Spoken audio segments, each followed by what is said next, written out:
ಮುಳಬಾಗಿಲಿನಲ್ಲಿ ಏನು ಅಕ್ರಮ ವಲಸಿಗರಿಗೆ, ಬಾಂಗ್ಲಾದೇಶದಿಂದ ಬಂದಂತ ಅಕ್ರಮ ವಲಸಿಗರಿಗೆ ಅವರ ಮನೆಯನ್ನ ಕೆಡವಿರ್ತಕ್ಕಂಥದ್ದೇ ಕಾಂಗ್ರೆಸ್ ಸರ್ಕಾರ.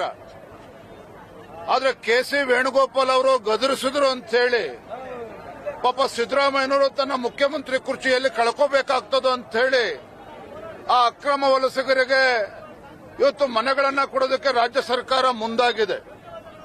ಡಿ.ಕೆ. ಶಿವಕುಮಾರ್ ಅವರು ಕೂಡ ಮುಖ್ಯಮಂತ್ರಿ ಕುರ್ಚಿಯನ್ನ ಕಸ್ಕೋಬೇಕು ಅನ್ನೋ ಕಾರಣಕ್ಕೆ ಕೆ.ಸಿ. ವೇಣುಗೋಪಾಲ್ ಮುಖೇನ ಮುಖ್ಯಮಂತ್ರಿಗಳಿಗೆ ಧಮಕಿ ಹಾಕಿಸಿ ಅವರು ಕೂಡ ಈ ಅಕ್ರಮ ವಲಸಿಗರಿಗೆ ಇವತ್ತು ಮನೆಗಳನ್ನ ಕೊಡೋದಕ್ಕೆ ಹೊರಟಿದ್ದಾರೆ. ನಾನು ಈ ರಾಜ್ಯದ ಮುಖ್ಯಮಂತ್ರಿಗಳಿಗೆ ಉಪಮುಖ್ಯಮಂತ್ರಿ ಕೇಳೋದಕ್ಕೆ ಇಚ್ಛಪಡ್ತೇನೆ. ರಾಜ್ಯದ ಜನ ಇವತ್ತು ಪ್ರಶ್ನೆ ಮಾಡ್ತಾ ಇದ್ದಾರೆ, ಕರ್ನಾಟಕ ರಾಜ್ಯದ ಮುಖ್ಯಮಂತ್ರಿಗಳು ಸಿದ್ದರಾಮಯ್ಯನವರು ಇದ್ದಾರೋ ಅಥವಾ ಕೆ.ಸಿ. ವೇಣುಗೋಪಾಲ್ ಇದ್ದಾರೋ ಅಂತೇಳಿ ಇವತ್ತು ಪ್ರಶ್ನೆ ಮಾಡ್ತಾ ಇದ್ದಾರೆ. ಇಂಥ ರಾಜಕಾರಣವನ್ನ ಮಾಡಿಕೊಂಡು ಒಂದು ಕಡೆ ಹಿಂದೂಗಳಿಗೆ ಅಪಮಾನ ಮಾಡಿಕೊಂಡು ಬಾಬಾ ಸಾಹೇಬ್ ಅಂಬೇಡ್ಕರ್ ಹೆಸರನ್ನು ಹೇಳ್ತಕ್ಕಂಥ ಸಿದ್ದರಾಮಯ್ಯನವರು ಮುಖ್ಯಮಂತ್ರಿಗಳು ಕಳೆದ 2.5 ವರ್ಷದಲ್ಲಿ ಈ ರಾಜ್ಯದಲ್ಲಿ 38 ಲಕ್ಷ ಜನ ಅರ್ಜಿ ಹಾಕಿದ್ದಾರೆ. ಅದರಲ್ಲಿ ಪರಿಷ್ಠ ಜಾತಿ, ಪರಿಷ್ಠ ಪಂಗಡ, ಹಿಂದುಳಿದ ವರ್ಗ ಎಲ್ಲರೂ ಕೂಡ ಮನೆಗಳಿಗೆ ಅರ್ಜಿ ಹಾಕಿದ್ದಾರೆ ಬಡವರು. ಕಳೆದ 2.5 ವರ್ಷದಲ್ಲಿ ಕಾಂಗ್ರೆಸ್ ಸರ್ಕಾರ ಬಂದಾಗಿನಿಂದ ಒಂದೇ ಒಂದು ಮನೆ ಯೋಗ್ಯತೆಗೆ ಕೊಡೋದಕ್ಕೆ ಸಾಧ್ಯ ಆಗಿಲ್ಲ.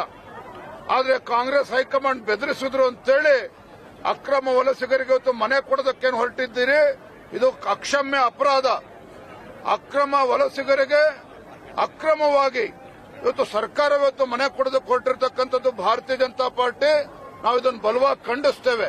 ಯಾವುದೇ ಕಾರಣಕ್ಕೂ ಈ ರೀತಿ ಆಗೋದಕ್ಕೆ ನಾವು ಅವಕಾಶನ ಕೊಡೋದಿಲ್ಲ.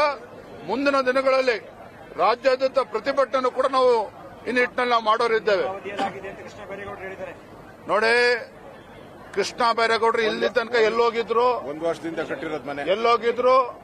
ಇವತ್ತಿನ ಹಂಗಾರೆ ಕೃಷ್ಣ ಬೈರೇಗೌಡರು ತಮ್ಮ ಮೂಲಕ ಪ್ರಶ್ನೆ ಕೇಳ್ತಾನೆ, ಹಾಗಾದ್ರೆ ಅವ್ರ ಮನೆಗಳನ್ನ ನಿಮ್ಮ ಕ್ಷೇತ್ರದಲ್ಲಿ ಕೆಡಬೇಕಾದ್ರೆ ನೀವೆಲ್ಲ ಹೋಗಿದ್ರಿ ಮಾನ್ಯ ಶಾಸಕರೇ? ಹಾಗಾದ್ರೆ ಇವತ್ತು ಹೆದರ್ಕೊಂಡು ಓಡೋಗಿರ್ತಕ್ಕಂಥ ಕೃಷ್ಣ ಬೈರೇಗೌಡರು ಇವತ್ತು ಹೊರಗೆ ಬಂದು ಮಾತನಾಡುವಂತ ಪ್ರಯತ್ನ ಮಾಡ್ತಾ ಇದ್ದಾರೆ. ಇವತ್ತು ಏನಾಗಿದ್ರು ಕೂಡ ಇವತ್ತು ಇಡೀ ಬಾಂಗ್ಲಾದೇಶದಲ್ಲಿ ಹಿಂದೂಗಳ ಮಾರಣ ಹೋಮ ಆಗ್ತಾ ಇದೆ. ಇಂಥ ಸಂದರ್ಭದಲ್ಲಿ ಇಂಥ ಲಜ್ಜೆಗೆಟ್ಟ ಕಾಂಗ್ರೆಸ್ ಸರ್ಕಾರ ಅಕ್ರಮ ವಲಸಿಗರಿಗೆ ಬಾಂಗ್ಲಾದೇಶಕ್ಕೆ ಮನೆ ಕೊಡ್ತಾರೆ ಅಂತ ಹೇಳಿದ್ರೆ ಇವತ್ತು ಖಂಡಿತ ಇಡೀ ರಾಜ್ಯಾದ್ಯಂತ ಇವತ್ತು ಪ್ರತಿಭಟನೆ ಮಾಡ್ತೇವೆ. ಇದನ್ನು ಎಲ್ಲರೂ ಕೂಡ ಇವತ್ತು ವಿರೋಧವನ್ನು ನಾವು ಮಾಡ್ತೇವೆ.